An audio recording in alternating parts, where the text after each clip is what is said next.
दोस्तों, हम लोग आज एक नया सब्जेक्ट स्टार्ट करेंगे। ह्यूमन रिसोर्स मैनेजमेंट बहुत इंटरेस्टिंग सब्जेक्ट है।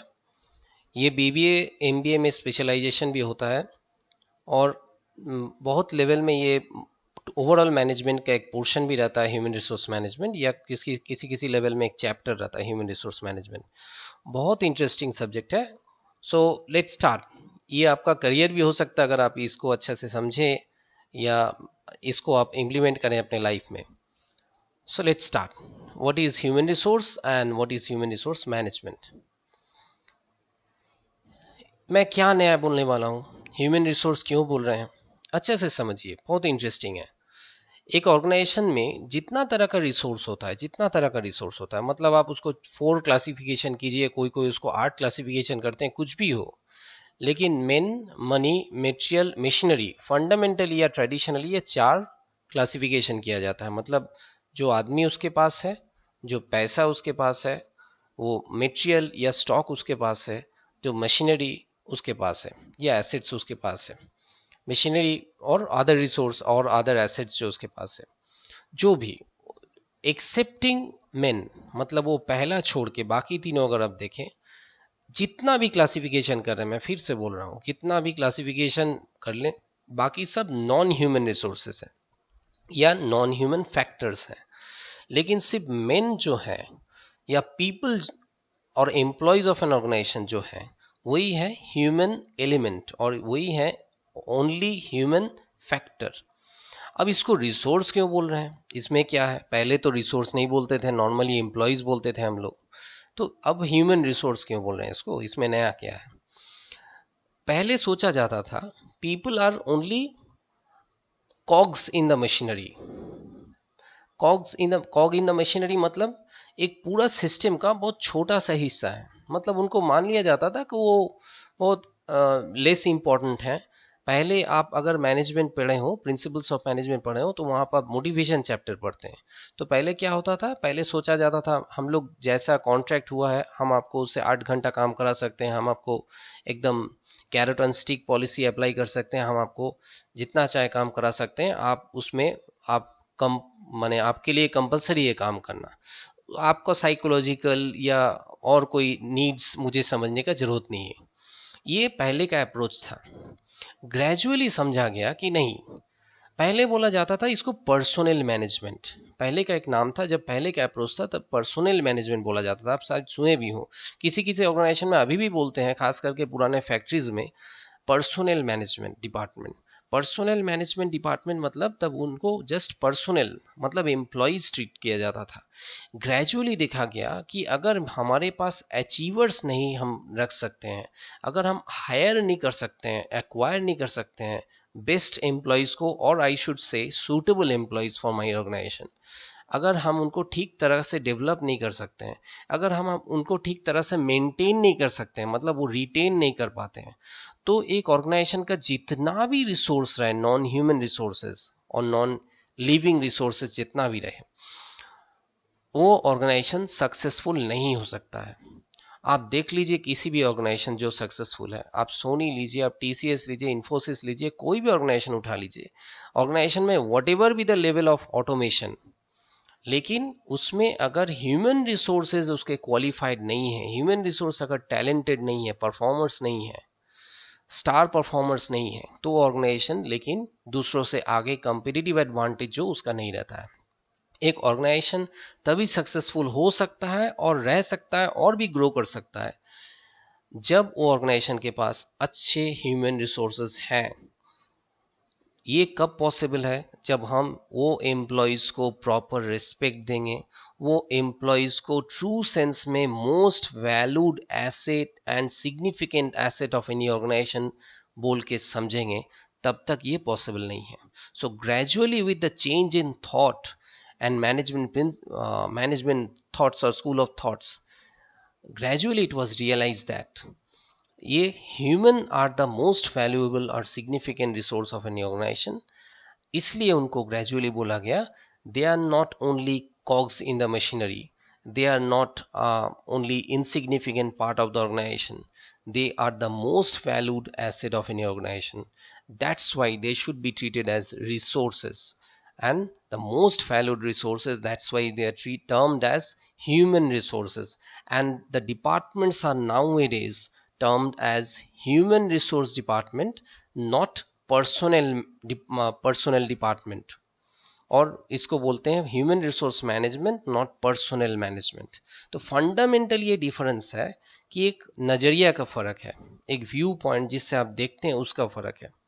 ओके, सो हम लोग थोड़ा इसको टेक्निकली समझ लें। हम टेक्निकली अगर माइक्रो पॉइंट ऑफ व्यू से बोलें या ऑर्गेनाइजेशनल पॉइंट ऑफ व्यू से बोलें तो डेफिनेटली ह्यूमन रिसोर्स को पहले हम लोग बोलते हैं, human resource means the employees of an organisation और work force of an organisation. अगर स्पेसिफिकली बोलें तो वर्क फोर्स मतलब हम लोग तो उनको खरीद नहीं ले सकते हैं। हम लोग क्या खरीदते हैं? हम लोग हायर करते हैं उनका टैलेंट, हम लोग हायर करते हैं उनका स्किल, हम लोग हायर करते हैं या यूटिलाइज करते हैं उनका नॉलेज, उनका कैपेबिलिटी। तो ये सब को, इसका टोटल को एक्चुअली बोला जाता है। स्पेसिफिकली अगर माइक्रो पॉइंट ऑफ व्यू और ऑर्गेनाइजेशनल पॉइंट ऑफ व्यू से बोलें, जो हम लोग ज़्यादातर पढ़ाई में समझेंगे, उसको बोलता है human resources of an organisation. मतलब that is the sum total of knowledge, talent, skills and inherent capabilities of the employees of an organization. Clear? So human resource, definitely you can understand that human resource ये हर type के organisation में जरूरत होते हैं। Human resource private में भी, government organisation में भी, एनजीओज में भी, एनी टाइप ऑफ ऑर्गेनाइजेशन। तो अगर आपको ऑर्गेनाइजेशन ठीक से चलाना है तो ह्यूमन को रिसोर्स हिसाब से या according to your thinking should be like that. और मैक्रो पॉइंट ऑफ व्यू से और नेशनल पॉइंट ऑफ व्यू से अगर आपको कोई पूछे तो ह्यूमन रिसोर्स क्या बोलेंगे? अगर कोई आपको बोले कि आपके देश का ह्यूमन रिसोर्स आप किसको बोलेंगे, आपके नेशन का, तो आपको बोलना होगा it means the pool of aptitude, attitude, creative abilities, values, knowledge, skill, intellect, talent, competence etcetera present in the population. So actually population का सिर्फ नंबर मेरे पास ह्यूमन रिसोर्स नहीं बोलते हैं। ह्यूमन आपके पास रिसोर्स तभी होते हैं जब उनके अंदर टैलेंट हो, एप्टीट्यूड हो, क्रिएटिव एबिलिटीज हो, वैल्यूज हो, नॉलेज हो, इंटेलेक्ट हो, टैलेंट हो, एवरीथिंग डेफिनेटली वो रहता ही है। तो that sum total is called human resource of a country. Clear? अब एक ऑर्गेनाइजेशन कितना उसको यूज कर सकते हैं ये उसका गुड मैनेजमेंट पर डिपेंड करता है। सो let us just focus on the characteristics of human resources. Characteristics of human resources बहुत सारे बोलते हैं कुछ कुछ बुक्स में। मैं मेन 3 को हाईलाइट करता हूं जो डिस्टिंग्विशिंग कैरेक्टरिस्टिक्स है ह्यूमन रिसोर्स का from other resources of an organisation, that is non human resources. So human resource का कैरेक्टरिस्टिक्स क्या है? फंडामेंटल और डिस्टिंग्विशिंग कैरेक्टरिस्टिक्स है, ये हेटेरोजीनियस होता है। मतलब ये दूसरों से, एक दूसरे से अलग होते हैं। हर एक इंसान अलग होता है, हम लोग जानते हैं। अगर एक उसका साइज, उसका लुक अलग होगा, उसका टैलेंट अलग होगा, उसका एबिलिटीज अलग होगा, हर एक इंसान का स्किल अलग होगा, कुछ ना कुछ तो फर्क होगा। आप जितना भी ट्रेनिंग दे, कुछ ना कुछ तो अलग होगा ही। So one individual definitely has some unique combination of values, attitudes, emotions, interpersonal skills, knowledge, ability, aspirations and everything. So you should treat them individually as well as group to manage them properly. So heterogeneous, आप इनको एक lot treat नहीं कर सकते हैं।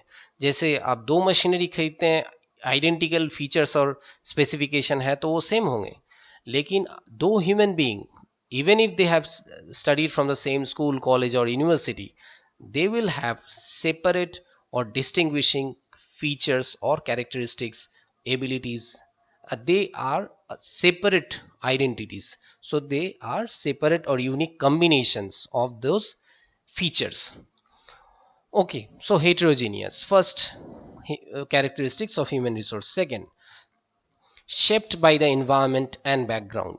Shaped by the environment and background मतलब इसका मतलब है कि human resource, every human being or employee definitely, they are largely shaped and influenced by their family, religion, culture, education, surrounding environment, etc. So you should understand that. if you want to be a good human resource manager or an employee of a human resource department, you should understand जे आपका जो employees हैं वो definitely वो अलग अलग environment से आते हैं. उनका इन्वायरमेंट, उनका डीएनए, उनका एजुकेशन, उनका फैमिली बैकग्राउंड, कल्चरल बैकग्राउंड, उनका रिलीजियन, एवरीथिंग, ये उनको डेफिनेटली उनको इम्पैक्ट करता है, इन्फ्लुएंस करता है. So you should understand that, and accordingly if you understand, you will be able to treat them properly, and if you treat them properly, definitely they will contribute to the organization in the best possible manner. So, shaped by the environment and background, ये भी एक characteristics of human resource में पड़ता है. Clear? Third and last one जो मैं focus करूँगा, dynamic. So dynamic क्यों बोल रहे हैं? They are not static. They are dynamic. They have potential to develop and adapt to changes. मतलब ऐसा नहीं है कि आज जैसे आप एक अच्छा स्टूडेंट को आप एम्प्लॉय किए हैं, इसका मतलब नहीं है कि वो अच्छा ही परफॉर्म करेगा, ये ऑलवेज अच्छा ही रहेगा. ऐसा भी नहीं है कि आप एक ऑर्डिनरी या मीडियोकर स्टूडेंट को एक्वायर किए वो वैसा ही रह जाएगा. तो आपको ये क्यों बोल रहे हैं हम? क्योंकि आपको समझना होगा कि एक एम्प्लॉय को हम डेवलप कर सकते हैं. He has the ability to develop. He has the ability to change. So ऐसा हम लोग क्रिकेटर भी देखते हैं. डेफिनेटली एक क्रिकेट टीम का अगर आप ह्यूमन रिसोर्स बोलें तो उसका प्लेयर्स हैं और उसके और भी लोग हैं. तो अगर प्लेयर बोलें फंडामेंटली, पहले हरभजन सिंह आए थे तो वो जब हिंदी बोलते थे, इंग्लिश बोलते थे, कैसा बोलते थे, बाद में वो डेवलप कर लिए. So they have the ability to develop. Everybody has the ability to develop और चेंज. कभी वो अच्छा होता है, कभी वो खराब होता है, but they are dynamic. You should also understand that and you should use this for the advantage of the organization. Clear? So heterogeneous or heterogeneity, shaped by the environment and background, dynamic, ये तीनों distinguishing main features हैं. Last जो slide है, human resource management किसे कहते हैं, बहुत important. ये समझ लें या फंडामेंटल ये चीज़ समझ लें ना, बाकी जितना लेक्चर्स होगा वो आपको समझने में या सब्जेक्ट समझने में बहुत आसानी होगा. ह्यूमन रिसोर्स मैनेजमेंट किसे कहते हैं? इन सिंपल वर्ड्स आपको अब समझ में आ रहा है कि human resource management means the management of human resources of an organisation. Human resource का मैनेजमेंट को ही ह्यूमन रिसोर्स मैनेजमेंट बोलते हैं. तो आप बोलेंगे सर ये क्या आप बताएं, ये तो बहुत आसान सा डेफिनेशन हो गया. हाँ, यही सबसे सिंपल डेफिनेशन है. In simple words it is the management of human resources of an organisation. अब ह्यूमन रिसोर्स किसे बोलते हैं आप तो अब समझ लिए हैं. मतलब प्रिंसिपल्स ऑफ मैनेजमेंट जो आप पढ़ते हैं, एक चीज़ समझ लीजिए, कभी कभी जब हम लोग स्टूडेंट थे, हम लोगों को कभी कभी ये डाउट होता था इनिशियली कि प्रिंसिपल्स ऑफ मैनेजमेंट पढ़ते हैं, ये पढ़ते हैं, वो पढ़ते हैं, तो फ़र्क क्या है. प्रिंसिपल्स ऑफ मैनेजमेंट आप पढ़ते हैं जो वो है मैनेजमेंट का प्रिंसिपल्स, मतलब नीति क्या है, उसका थ्योरीज क्या है, मैनेजमेंट का क्या क्या प्रिंसिपल होना चाहिए. लेकिन ये सब है फंक्शनल मैनेजमेंट. मैनेजमेंट एरियाज को अगर आप वो प्रिंसिपल्स को आप अप्लाई करते हैं कहाँ, कुछ कुछ फंक्शनल एरियाज में लगता है, जैसे फाइनेंशियल मैनेजमेंट बोलते हैं, मार्केटिंग मैनेजमेंट बोलते हैं, ह्यूमन रिसोर्स मैनेजमेंट बोलते हैं, मटेरियल्स मैनेजमेंट बोलते हैं, और भी बहुत सारे नाम हैं. सो ये सब को बोलते हैं functional managements of an organisation. Functional management उसी तरह ह्यूमन रिसोर्स मैनेजमेंट भी एक फंक्शनल मैनेजमेंट है. So in simple words I can also say that human resource management is the application of principles of management for the purpose of management of human resources or employees of an organization. It is the application of principles of management for the purpose of management of employees or human resources of an organization. समझ में आया? अगर easy कोई definition पूछे, marks कम दे, तो आप इतना लिख सकते हैं, कोई प्रॉब्लम नहीं है.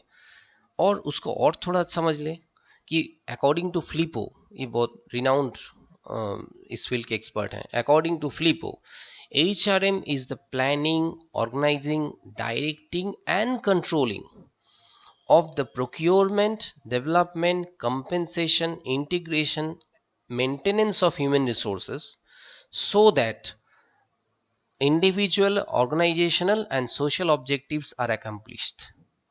इसका मतलब क्या हुआ? एक बात जस्ट बता देता हूँ कि हम लोग बाद का लेक्चर्स में देखेंगे कि ह्यूमन रिसोर्स मैनेजमेंट का ओवरऑल फंक्शंस या स्कोप, उसको 5 एरिया में मैक्सिमम डिवाइड किया जाता है। एक है प्रोक्योरमेंट, एक है डेवलपमेंट, एक है कंपेंसेशन मतलब वेज एंड सैलरी, प्रोक्योरमेंट मतलब है जहां लोग लेते हैं उसको रिलेटेड काम, एक्विजिशन रिलेटेड काम, डेवलपमेंट मतलब ट्रेनिंग डेवलपमेंट रिलेटेड एरिया को बोलते हैं डेवलपमेंट, ये भी एक ह्यूमन रिसोर्स मैनेजमेंट का एरिया है। कंपेंसेशन मतलब आप वेज पे करते हैं, सैलरी पे करते हैं या नॉन मॉनिटरी बेनिफिट्स देते हैं, उसको बोलते हैं कंपेंसेशन। इंटीग्रेशन मतलब उसका सबका काम और ऑर्गेनाइजेशन का ऑब्जेक्टिव ये डाइवर्स नहीं होना चाहिए, सेम डायरेक्शन में जाना चाहिए ताकि ऑर्गेनाइजेशन और इंडिविजुअल ऑब्जेक्टिव्स एक साथ अचीव कर सकें, तो इंटीग्रेशन उसे कहते हैं। और मेंटेनेंस बोलते हैं एक ऑर्गेनाइजेशन में अच्छे एम्प्लॉयज ताकि छोड़ के नहीं चल जाए, उसके लिए जो जो करना जरूरी है, इंडस्ट्रियल रिलेशंस देखना जरूरी है, इंडस्ट्रियल पीस मेंटेन करना जरूरी है, कलेक्टिव बार्गेनिंग, ये सब अलग अलग एरियाज हैं, हम लोग बाद में डिस्कस करेंगे। सो 5 मेन फंक्शंस हैं। क्या बोले देखो, फिर से बोलता हूं, according to Flippo, HRM is the planning, organizing, directing and controlling of the procurement, development, compensation, integration and maintenance of human resources so that individual, organizational and social objectives are accomplished. ये planning, organising, directing and controlling क्या चीज का हो रहा है, मतलब ये principles of management में आप पढ़ते हैं, प्लानिंग, ऑर्गेनाइजिंग, डायरेक्टिंग, कंट्रोलिंग, कभी कभी इसमें एक दो टर्म और ऐड हो जाता है, लेकिन फंडामेंटली समझिए, HRM is the planning, organising, directing and controlling of, मतलब प्रिंसिपल्स ऑफ मैनेजमेंट का जो सब चीज पढ़ रहे हैं, क्या चीज का प्लानिंग हो रहा है, क्या चीज का ऑर्गेनाइजिंग हो रहा है, क्या चीज का डायरेक्शन हो रहा है, क्या चीज का कंट्रोल हो रहा है, of the procurement, development, compensation, integration and maintenance of human resources. Human resource को रिलेटेड करके ही प्रोक्योर कर रहे हैं, डेवलप कर रहे हैं, कंपेंसेट कर रहे हैं, इंटीग्रेट कर रहे हैं, मेंटेन कर रहे हैं, so that individual, organisational and social objectives are accomplished. ये हुआ पूरा HRM का काम अकॉर्डिंग टू फ्लिपो। ठीक है, थोड़ा धीरे धीरे समझ लेंगे हम लोग, जितना आगे बढ़ेंगे बहुत अच्छे से समझ में आ जाएगा बाद में।